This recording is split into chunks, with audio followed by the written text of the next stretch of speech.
Merhaba değerli dostlar. Kürtçe eğitim serimizin 9. videosuyla sizlerleyiz. Bugünkü videomuzun konusu Raveka Navi, yani isim tamlaması. Evet, dersimize geçmeden önce kanalımıza abone olmayı, videolarımızı beğenmeyi ve videolarımıza like bırakmayı hatırlatalım. Ben emeğiniz için hepinize şimdiden çok teşekkür ediyorum. Şimdi dersimize geçebiliriz. Raveka Navi isim tamlaması. Hem tamlananı hem de tamlayanı ad olan tamlamalara isim tamlaması denir. İsim tamlamasının 4 öğesi vardır. Tamlanan, tamlanan eki, tamlayan, tamlayan eki.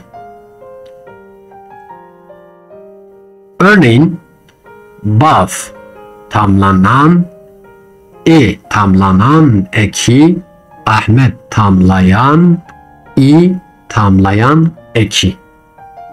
Kürtçe'de isim tamlamaları Raveka Naviya diyar, yani belirtili isim tamlaması ve Raveka Naviya nediyar, yani belirtisiz isim tamlaması olarak ikiye ayrılır.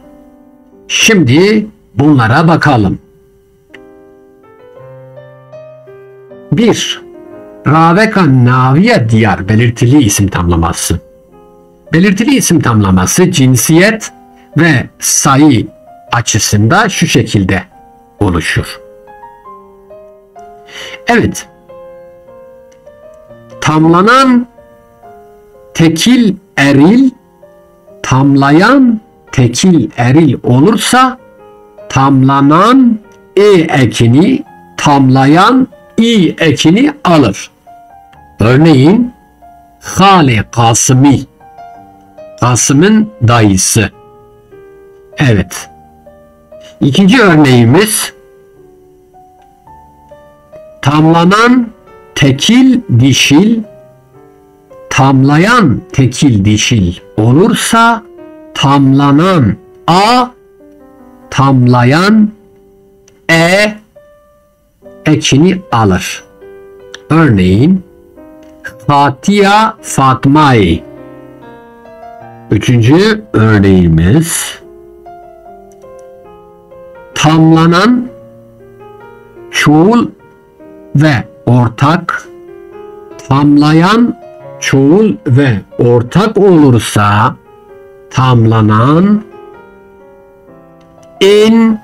tamlayan ekini alır. Örneğin hayvanın gündiyan. Evet. Önemli bir uyarı. Eğer belirtili isim tamlamasında tamlayanın eki belirtilmezse isim tamlaması ve sıfat tamlamasının karıştırılması riski doğar. Evet, demek ki belirtili isim tamlamasında tamlayanın ekini belirtmediğimiz zaman isim tamlaması ve sıfat tamlaması karışabiliyor. Örneğin Abi Ali Raveka Heval Navi, yani Ali amca sıfat tamlamasıdır. Abi Ali sıfat tamlaması. Raveka Heval Navi. Evet. Ali amca sıfat tamlaması. Ancak Abi Ali'yi Raveka Navi'dir. Yani Ali'nin amcası isim tamlamasıdır. Görüldüğü gibi tamlayanın eki yazılmazsa bir karışıklık ortaya çıkar.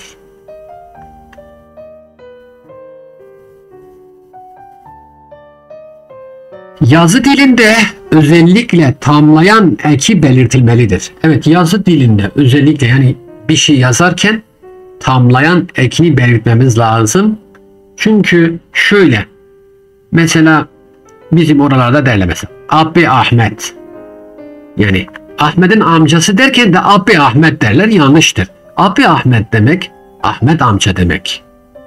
Eğer Ahmet'in amcası şeklinde kullanıyorsak Abi Ahmedi dememiz lazım. Yani bunlara dikkat etmemiz lazım. Şimdi bu tamlamalarda doğrusu ne, yanlışı ne, nasıl yazılır birkaç örnek üzerinde inceleyelim. Evet, doğru evina dili. Mesela biz ne diyoruz? Evina dıl. Evina dıl yanlıştır. Çünkü yanlış olması sebebi tamlayan eki kullanılmamıştır. Evina dıl değil, evina dıli. Şimdi diyebilirsiniz bizim orada biz evina dıl diyoruz. Ya da şarkılarda işte stranlarda evina dıl geçiyor diyebilirsiniz. Biz burada işin akademik boyutuyla bakıyoruz. Yani yanlış veya doğru dediğimiz akademik boyutudur. Yoksa günlük hayatta evina dıl diye de kullanılıyor. Evina dılan doğru olan, evina dıla yanlıştır. Çünkü tamlayan ek eksikliği vardır. Dıla yoktur. Çoğul eki an endir. Yani a değildir, an endir. Hevali haseni doğru, yani Hasan'ın arkadaşı. Hasan'ın arkadaşı doğrudur. Hevali Hasan yanlıştır. Yanlışlık sebebi tamlayan eki kullanılmamıştır. Goşti gayi yani sığır eti. Goşti gayi. Doğru olan bu. Goşti ga. Ya bizim orada da mesela biz goşti ga diye kullanırız ama hani yazı dilinde yanlıştır bu. Goşti gayidir. Tamam. Öküz daha doğrusu sığır eti. Yanlış olmasının sebebi tamlayan ekinin kullanılmaması. Deve guri. Doğru olan bu. Deve guri. Yani kurt ağası. Deve gur yanlıştır. Tamlayan eki eksikliği. Denge zarukan. Çocukların sesleri. Denge zaruka yanlıştır. Doğru olan denge zarukan. Tamlayan ek eksikliği diyelim. Bu şekilde demek ki yazı dilinde özellikle tamlayan ekine ne yapacağız? Dikkat edeceğiz. 2. Raveka naviya nediyari. Yani belirtisiz isim tamlaması. Belirtisiz isim tamlaması nedir? Şöyle. Belirtisizlik ne demektir aslında? Hani herhangi birinden bahsediyorsak, belli bir şeyden bahsetmiyorsak, herhangi birinden bahsediyorsak, biz buna ne diyoruz? Belirtisizlik diyoruz. Herhangi biri. Belirtisiz isim tamlaması şu şekilde olur. Bakın. Tamlanan eril ve tekil olursa, tamlayan tekil eril olursa, tamlanan eki ekini, tamlayan eki ekini alır. Yani eki ekini derken eki zaten belli başlı bir ektir. Şimdi örneğin haleki hevaleki. Bir arkadaşın bir dayısı. Hangi arkadaş? Herhangi bir arkadaş. Burada bu mana budur. Yani belirtisizlik dediğimiz budur. İkinci örneğimiz tamlanan tekil dişil. Tamlayan tekil dişil ise tamlanan eke ekini, tamlayan eki ekini alır. Ne oldu? Meteke jineki.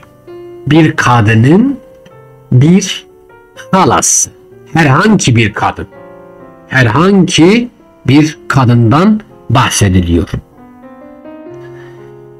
Diğeri tamlanan çoğul ortak tamlayan çoğul ortak ise tamlanan ine eki tamlayan inen eki alır.